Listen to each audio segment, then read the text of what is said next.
18 नवंबर 2008 US intelligence CIA Indian intelligence raw को ये inform करती है कि लश्कर तैयबा का एक शिप जो कि अरब सी में है वो इंडिया के बहुत करीब आ रहा है और इससे इंडिया पर एक अटैक हो सकता है। रॉ को ये इंफॉर्मेशन मिलते ही रॉ ने इसे IB इंटेलिजेंस ब्यूरो को दे दिया और फिर 21 नवंबर 2008 को रॉ 35 फोन नंबर्स को IB को देती है और कहती है कि इन पर कड़क नजर रखा जाए। यही वो 35 नंबर थे जिनके थ्रू ये लश्कर तैयबा के टेररिस्ट ऑपरेट कर रहे थे। और फिर उसके 5 दिन के बाद ही एक ऐसा अटैक होता है जो कि सारे इंडिया के न्यूज़पेपर का हेडलाइन और सांसें थाम जाने वाला एक अटैक 26/11 अटैक होता है।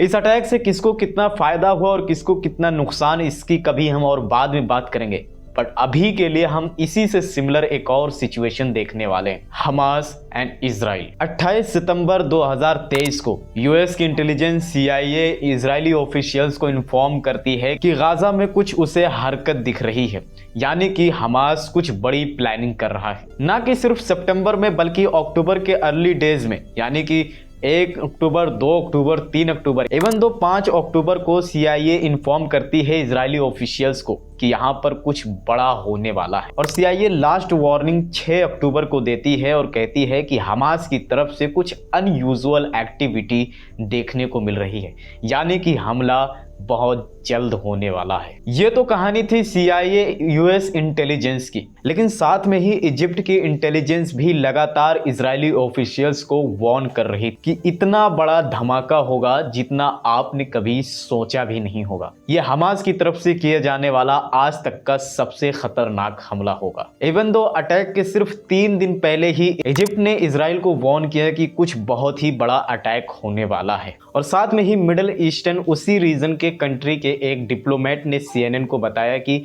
लगातार उनकी गवर्नमेंट व्हाइट हाउस और CIA को कांटेक्ट कर रही थी और उन्हें इस बारे में वार्न कर रही थी, लेकिन उन्होंने इस पर ध्यान ही नहीं दिया और वो इन सारी बातों को इग्नोर करते रहे। इसका मतलब बहुत ही ज्यादा क्लियर है कि जो हमला 7 अक्टूबर को हमास के थ्रू इजराइल के सिविलियंस पर किया गया, इसका पता पहले इजिप्ट को भी था और गल्फ कंट्रीज के और कई सारे कंट्रीज को ये इन्फॉर्मेशन थी। और साथ में ही ये इन्फॉर्मेशन CIA अमेरिका को भी था और इजरायली ऑफिशियल्स को भी ये इन्फॉर्मेशन थी कि हमला होने वाला है। लेकिन आखिर इस हमले को रोकने के लिए कुछ किया क्यों नहीं गया, जबकि दूसरे कंट्रीज वार्न कर रहे थे कि ये अनइमेजिनेबल अटैक होने वाला है, हमास का आज तक का सबसे बड़ा अटैक हो सकता है। इस अटैक के बाद मोसाद पर बहुत ही ज़्यादा आवाज़ उठने लगे कि बहुत ही ज़्यादा सीक्रेटली ये अपने ऑपरेशन करने वाले, इन्हीं के नाक के नीचे से हमास ने इतने 5000 मिसाइल ला करके एक साथ 20 मिनट के अंदर फोड़ दिए और मोसाद को इस बारे में पता भी नहीं लगा। मोसाद को इस बारे में पता था, लेकिन ये हमला होने दिया गया। यस, आपने सही सुना, ये हमला हुआ नहीं बल्कि होने दिया गया। इसे अगर इजराइल चाहता तो बहुत आसानी से रोक सकता था, उसकी मोसाद इंटेलिजेंस एजेंसी इसे बहुत ही आसानी से रोक सकती है। इसके लिए हम एक क्विक एग्जांपल लेते हैं। हम जरा नजर डालते हैं गाजा की स्ट्रैटेजिक लोकेशन के ऊपर। ये गाजा एक छोटी सी जगह है जो कि पैलेस्टाइन का हिस्सा कभी हुआ करता था, अभी ये टोटली हमास के कंट्रोल में है। गाजा एक छोटी सी जगह है जहां पर टोटली हमास का कंट्रोल है। यहाँ पर इलेक्ट्रिसिटी, फूड, वाटर, ये सारी चीजों की सप्लाई इजराइल के थ्रू ही की जाती है। आपको जानकर हैरानी होगी कि इस जमीन को ही ओपन एयर प्रिजन करके पुकारा जाता है, यानी कि एक खुली हवा की जेल है। लेकिन लोग इसको ऐसा क्यों पुकारते? इसका एक बहुत ही इंटरेस्टिंग पार्ट ये है कि ये एरिया इजरायली ऑफिशियल्स के थ्रू कंट्रोल तो नहीं किया जाता है, लेकिन इनडायरेक्टली ये इजरायली ऑफिशियल्स के थ्रू ही कंट्रोल किया जाता है। जैसा मैंने इस वीडियो में पहले बताया कि यहाँ का वाटर सप्लाई इजराइल देता है, इलेक्ट्रिसिटी सप्लाई भी इजराइल देता है। गाजा का कोई भी इंसान इजराइल के परमिशन के बिना यहां गाजा से बाहर नहीं जा सकता है और ना ही कोई बाहर का इंसान इजराइल के परमिशन के बगैर गाजा के अंदर आ सकता है। मतलब कि ये पूरा एरिया टोटली अंडर कंट्रोल है इजराइल के और इसीलिए इसको ओपन एयर प्रिजन कह के पुकारा जाता है, यानी कि खुला जेल। अब आप इमेजिन करके देखो, एक छोटा सा एरिया जहां पर इलेक्ट्रिसिटी, वाटर सप्लाई खुद इजराइल दे रहा हो, वहां पर किसी भी इंसान को बाहर जाने की परमिशन ही नहीं बगैर इजराइल के परमिशन के, और ना ही बाहर का कोई आदमी वहां अंदर आ सकता है बगैर इजराइल के परमिशन के। ऐसे में ये कैसे पॉसिबल हो पाया कि हमास ने एक नहीं दो नहीं पूरे 5000 मिसाइल ला करके गाजा में उसे रखा भी और रखने के बाद उसी के थ्रू इजराइल पर अटैक भी किया। इसका मतलब है कि कोई है जो ये चाहता है कि ये लड़ाई चलती रहे, शांति कभी नहीं बने। और इसका सबसे बड़ा एग्जाम्पल है इजराइल के प्रेसिडेंट येत्ज़ेक राबिन का असैसिनेशन, जो कि उन्होंने पैलेस्टीन के साथ एक पीस एग्रीमेंट कर लिया था और कुछ ही दिनों के बाद उन्हीं के देश के एक इंसान ने उनका असैसिनेट कर दिया। इसका मतलब साफ है, यानी कि पीस ना हो बल्कि इस एरिया में टेंशन बनी रहे और इससे फायदा होता रहे। इसे अलग अलग फील्ड के अलग अलग एक्सपर्ट अपने ही तरीकों में बयान करते हैं। ओवरऑल जो इकोनॉमिस्ट के एक्सपर्ट हैं उसे ये जियोपॉलिटिक्स के पॉइंट ऑफ व्यू से देखते हैं और इसे ये ट्रेड सेंटर का एक झगड़ा मानते हैं। दूसरे तरह के एक्सपर्ट इसे कहते हैं कि ये इजराइल का इंटरनल पॉलिटिक्स सिस्टम ही ऐसा है जो बॉर्डर पर तनाव रखने से उनके करंट गवर्नमेंट को काफी फायदा होता है। और तीसरे टाइप्स के लोग जो कि इसमें रिलीजन को काफी इन्वॉल्व करते हैं, जो कि द ग्रेटर इजराइल और बहुत सारी चीजों का बयान करते हैं। आइए हम एक एक करके सारी चीजों को देखते हैं। दुनिया में सबसे पहले न्यूक्लियर पावर बनने वाला देश अमेरिका था और अमेरिका ये बिल्कुल भी नहीं चाहता कि कोई और देश एक न्यूक्लियर पावर बन जाए। यहाँ तक कि उसके बाद जिन जिन देशों ने न्यूक्लियर पावर पे काम किया और सक्सेसफुली इसमें एक बिग अचीवमेंट की तो उन पर सैंक्शन लगाए गए, फिर वो चाहे इंडिया हो, पाकिस्तान हो, नॉर्थ कोरिया हो या इनके जैसा कोई और देश। और आपको पता होगा कि मिडिल ईस्ट में अपना इन्फ्लुएंस बढ़ाने के लिए ईरान न्यूक्लियर पावर पर काम कर रहा है, जो कि अमेरिका कभी नहीं चाहता कि ये एक न्यूक्लियर पावर बन पाए और इसी वजह से उसके सर पे खतरा हमेशा मंडराता रहता है और वो इजराइल के थ्रू ईरान पर काफी कड़ी नजर रखने की कोशिश भी करता है। एग्जाम्पल के लिए आप ले सकते हैं मोहसिन फखरेजादे का असैसिनेशन, जो कि इजराइल ने ईरान से करीब 1000 किलोमीटर दूर बैठ करके एआई असिस्टेड रिमोट कंट्रोल के लिंक मशीन से मोहसिन फखरेजादे को असैसिनेट कर दिया। ये वॉर इतना सटीक था कि वो उस वक्त कार ड्राइव कर रहे थे और उनके बगल में उनकी वाइफ बैठी हुई थी। मोहसिन फखरेजादे की वो आखिरी सांस होती है और उनकी वाइफ को एक खरोच तक नहीं लगता है। बट ये मोहसिन फखरेजादे आखिर था कौन? मोहसिन फखरेजादे थे the father of Iran nuclear program. और दूसरे मौकों पर भी इजराइल ने ईरान के कई सारे एयरबेस पर अटैक किया है। और जो दूसरा सबसे बड़ा रीजन दिया जाता है इकोनॉमिस्ट के थ्रू, यानी कि जो जियोपॉलिटिक्स पॉइंट ऑफ व्यू से देखते हैं, वो रशिया के थ्रू इंप्लीमेंट किया गया NSTC। अभी के लिए ये ट्रेड रूट यूरोप और एशिया को जोड़ने के लिए इंडिया से निकलकर अरब सी से होते हुए ये सऊदी अरब और अफ्रीका के बीच के समंदर से और सुइज कैनाल से होते हुए ये आगे की तरफ यूरोप तक पहुंचता है। लेकिन ये ट्रेड रूट बहुत ही ज्यादा लंबा है और बहुत ही ज्यादा एक्सपेंसिव भी। लेकिन इससे सबसे ज्यादा फायदा यूएस को होता है। और जब रशिया ने NSTC रूट को प्रेजेंट किया, जो कि इंडिया से निकलकर ईरान से होते हुए यूरोप तक जाएगा, ये रूट बहुत ही ज्यादा शॉर्ट है और कम खर्चे वाला भी, जो कि यूएस के अब सारे कमाई और सारे प्लान्स को डिस्ट्रॉय करने वाला था और उसके सीधे दुश्मन ईरान के देश से होकर जाने वाला था। यानी कि इसमें ईरान का बहुत ही ज्यादा फायदा होता, जो कि यूएस के गले के नीचे ये बात नहीं उतर रही थी। इस वजह से यूएस ने यहाँ पर दूसरा एक रूट इंप्लीमेंट करने की कोशिश की और उसने प्रेजेंट किया IMEC रूट, जो कि इंडिया से निकलकर ये सऊदी अरेबिया होकर के इजराइल होते हुए ये जाएगा यूरोप को। और जैसे ही यूएस ने IMEC को प्रेजेंट किया, इसके खिलाफ 2 कंट्री बोलने लगे। कौन कंट्री? सबसे पहला कंट्री था, बहुत ऑब्वियस है कि ये ईरान होगा, और जो सेकंड कंट्री था वो था टर्की। उन्होंने कहा कि ये रूट सक्सेसफुल नहीं होगा और बिल्कुल नहीं होगा, और अभी तक के लिए तो बिल्कुल भी नहीं, क्योंकि IMEC रूट जो कि सऊदी अरेबिया से होकर के इजराइल को जाने वाला है, इसमें एक प्रॉब्लम यह है कि सऊदी अरेबिया इजराइल को रिकॉग्नाइज ही नहीं करता। इसका मतलब है कि इजराइल सऊदी अरेबियन पीपल के लिए एग्जिस्ट ही नहीं करता है। तो जो कंट्री जिस भी कंट्री को रिकॉग्नाइज नहीं करती, वहां के सिटीजन्स, वहां के सिविलियंस ना तो दूसरे कंट्री में आ जा सकते हैं और ना ही वो उस कंट्री के साथ किसी भी तरीके का कोई ट्रेड कर सकती है।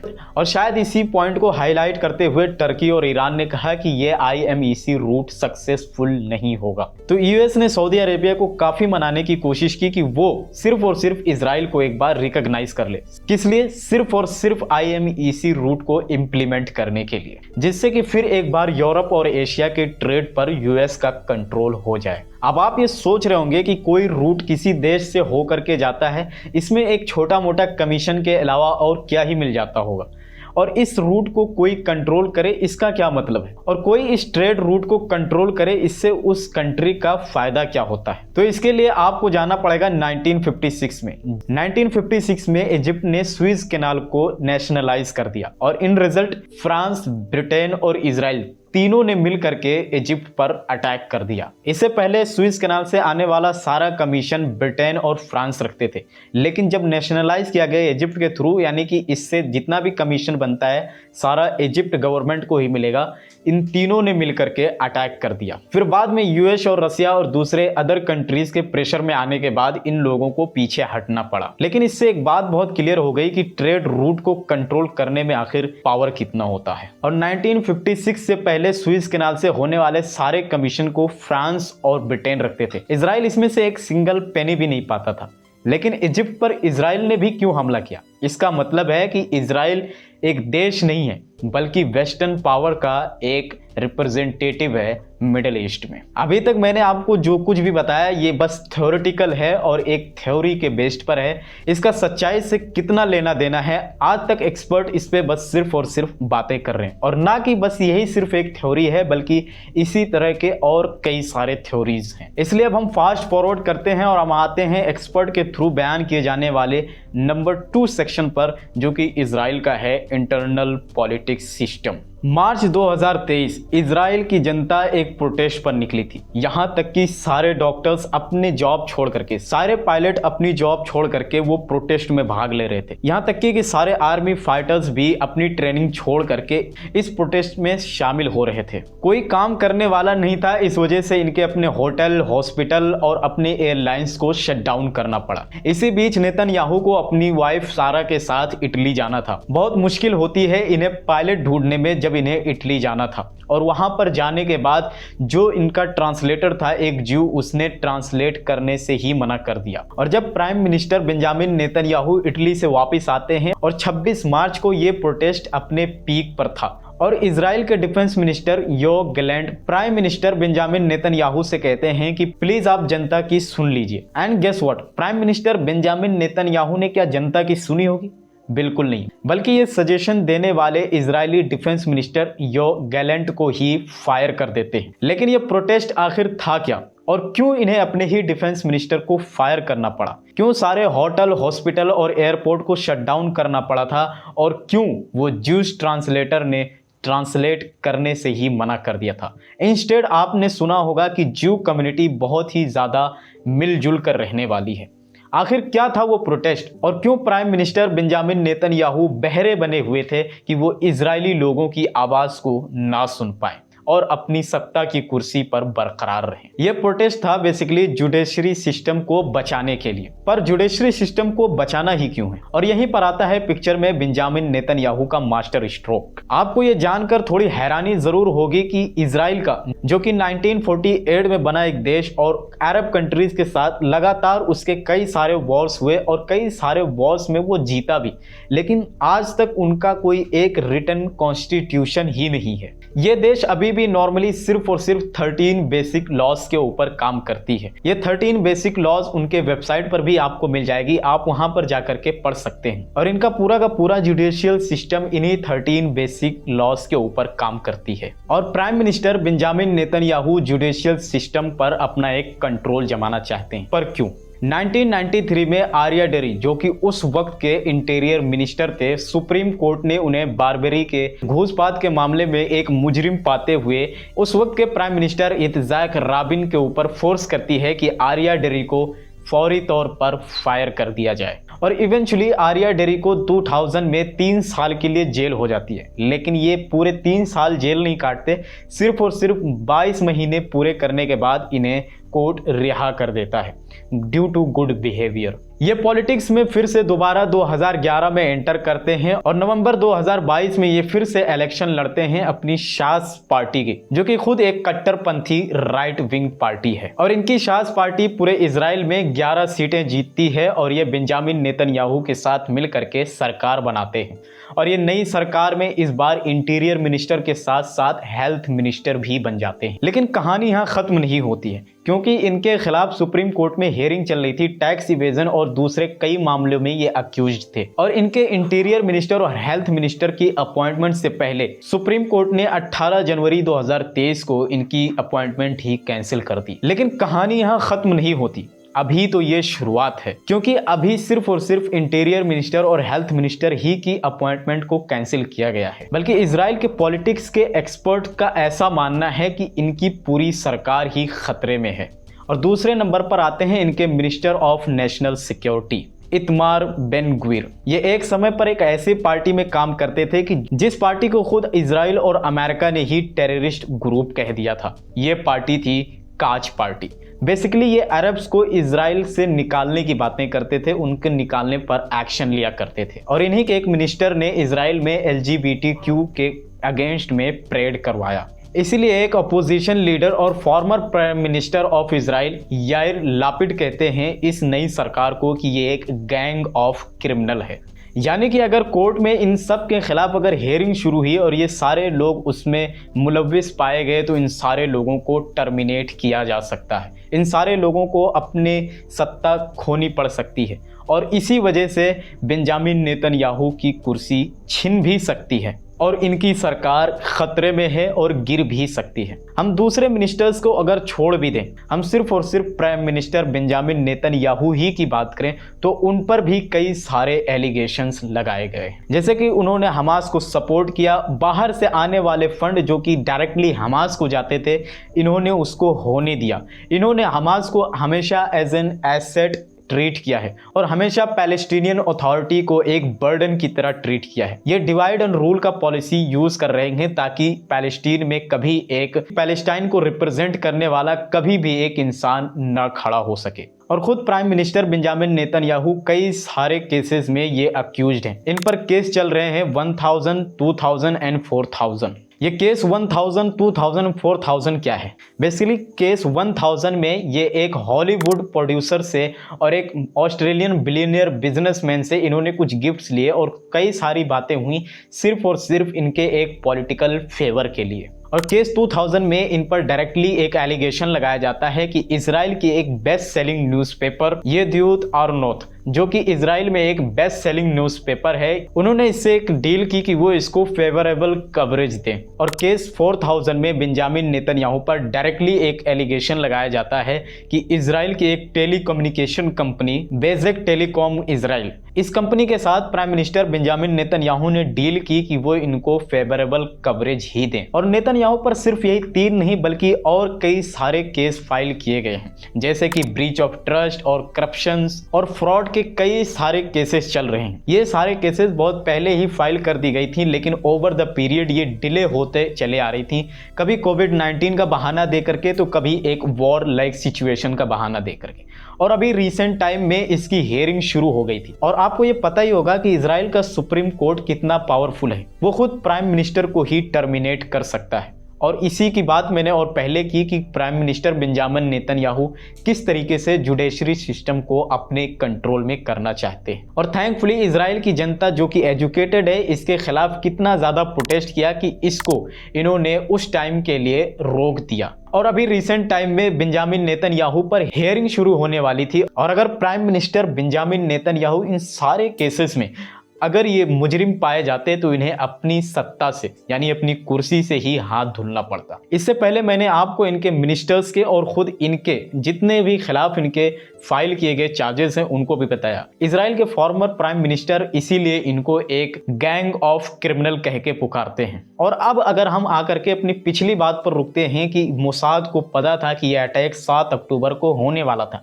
तो उसने रोका क्यों नहीं? और हमास को खुद इजराइल फंड करके क्या चाहता था? और चांसेस आर हाई कि खुद प्राइम मिनिस्टर बेंजामिन नेतन्याहू ने ये अटैक होने दिया ताकि कोर्ट के हियरिंग को डिले किया जा सके और जुडिशरी सिस्टम को अपने पावर के अंदर लाया जा सके और खुद अपनी सत्ता, अपनी कुर्सी बचाई जा सके। ये भी एक थ्योरेटिकल चीज़ है जो कि काफ़ी ज़्यादा क्लोज टू ट्रुथ लगती है। अब आते हैं हम अपने नेक्स्ट पॉइंट पर जो कि है रिलीजन। इस रिलीजन पॉइंट पर 3 रिलीजन आ जाते हैं, यानी कि जुडाइज्म, क्रिश्चियनिटी और इस्लाम। तीनों के अपने अपने बिलीफ्स हैं और हर कोई वहां पर अपने पांव जमाना चाहता है। ज्यूज में से कुछ वो जो जायनिस्ट एक मेंटालिटी रखते हैं, वो कहते हैं कि हम इसको एक ग्रेटर इजराइल बनाएंगे, हमारा थर्ड टेम्पल जो कि टाइटस ने गिरा दिया था, हम उसको फिर से वापस से बनाएंगे और हम वो तख्ते याकूब फिर से ला करके यहाँ पर रखेंगे। ये ग्रेटर इजराइल क्या है? ये ग्रेटर इजराइल है जिसमें कि सऊदी अरेबिया का कुछ हिस्सा, इजिप्ट का हिस्सा और जॉर्डन और टर्की और सीरिया का कुछ हिस्सा आकर मिल करके ये एक ग्रेटर इजराइल बनता है। मैं इस टॉपिक पर और ज्यादा नहीं बोलना चाहूंगा। अगर आप रिलीजन के पॉइंट ऑफ व्यू से और ज्यादा जानना चाहते हैं, आप खुद एक ज़ायनिस्ट के ऊपर किताब पढ़ सकते हैं और आप इन तीनों रिलीजन्स के प्रोफेसीज यानी कि प्रेडिक्शंस के बारे में पढ़ सकते हैं, जिससे कि आपको एक बेटर आइडिया लगेगा। ये खुद अपने आप में एक बहुत ही बड़ा टॉपिक है जिसको डिस्क्राइब करने के लिए घंटों लग सकते हैं। और लास्ट में हम बात कर लेते हैं एक बहुत ही इंटरेस्टिंग पॉइंट की, अपने कुछ न्यूट्रल नाड़ाज। ये न्यूट्रल नाड़ाज ऐसे हैं जो कि अपने आप को खुद न्यूट्रल दिखाने की कोशिश करते हैं, लेकिन इनके एक्शन और इनकी बोली से पूरा पता चलता है कि ये कितने न्यूट्रल हैं। जब हमास के थ्रू अटैक किया जाता है तो उनके लिए ये शब्द होते हैं। 7 अक्टूबर को हमास ने इजराइल पर एक आतंकवादी हमला किया था। 7 अक्टूबर को हमास ने इजराइल के ऊपर अपना सबसे खूंखार आतंकवादी हमला किया। यानी कि हमास का ये एक खूंखार आतंकवादी अटैक था, खूंखार आतंकवाद अटैक। लेकिन जब यही अटैक इजराइल उनसे भी ज्यादा खूंखार अटैक करता है तो वो क्या होता है, फिर से सुन लीजिए। उसके बदले में इजराइल ने गाजा स्ट्रिप के ऊपर कमर तोड़ बमबारी करनी शुरू कर दी। लेकिन उसके रिस्पॉन्स में इजराइल लगातार गाजा पर हमले किए जा रहा है। यानी कि अगर हमास अटैक करे तो वो एक खूंखार आतंकवाद होता है, लेकिन अगर इजराइल अटैक करे तो वो आतंकवाद नहीं होता, बस सिर्फ डिफेंस होता है। और इस लॉजिक से अगर हम देखें तो हमास का भी ये टेरर अटैक कहां से हुआ, वो भी किसी चीज का बदला ले रहे हैं। और ऐसा नहीं है कि न्यूट्रल नाड़ाज को ये बात पता नहीं है, इन्होंने खुद अपनी ही वीडियोस में सारी बातें बता के रखी हैं कि ये क्यों प्लान किया गया और ये किस चीज का बदला लिया जा रहा है। लेकिन अगर हमास बदला ले तो वो एक खूंखार आतंकवाद हो जाता है, और जब इजराइल बदला ले तो वो सिर्फ और सिर्फ एक डिफेंस होता है। ये एक ड्युअलिटी नहीं तो और क्या है। इन अदर वर्ड, ये एक दोगलापन नहीं तो और क्या है। उम्मीद है आपको ये वीडियो अच्छी लगी होगी, उससे भी ज़्यादा इससे आपको एक अलग पॉइंट ऑफ व्यू देखने को मिला होगा ये गाजा और इजराइल के वॉर का। और ये वॉर कभी नहीं रुकने वाला है, और according to religion prophecies, according to religion predictions, ये वॉर नहीं रुकने वाला है। यहाँ तक कि खुद एक ग्रेटर इजराइल बनेगा और फिर ये ही ज्यूज का एक ग्रेव यार्ड बन जाएगा। मैंने जो भी बताया ये सारी चीज़ें एक थ्योरेटिकल चीज़ें थी। इसका मतलब है कि सिर्फ इतनी सी बातों को सुन करके एक फैसले पर पहुंच जाना बिल्कुल भी गलत होगा। ये नाइंसाफ़ी होगा उन हज़ारों इजरायलियों के जान के खिलाफ जिन्होंने बगैर किसी गलती की अपनी जान खो दी। ये नाइंसाफ़ी होगा उन हज़ारों इजरायली सिविलियंस, बच्चों और औरतों के खिलाफ जिन्होंने अपनी बगैर किसी गलती की वजह से अपनी जान गंवा दी। उन हज़ारों फिलिस्तीनी और गाजा में रहने वाले बच्चे और औरतों के खिलाफ जिन्होंने दशकों से आज तक अपनी जानें गंवाई हैं। तो अगर आप एक सर्टेन डिसीजन पर पहुंचना चाहते हैं तो आपको अभी और ज़्यादा रिसर्च करने की ज़रूरत है और ज़्यादा समझने की ज़रूरत है। उम्मीद है ये वीडियो आपको पसंद आई होगी। अगर पसंद आई है तो आप मेरे दूसरे और वीडियोज़ को चेकआउट कर सकते हैं। बहुत बहुत धन्यवाद।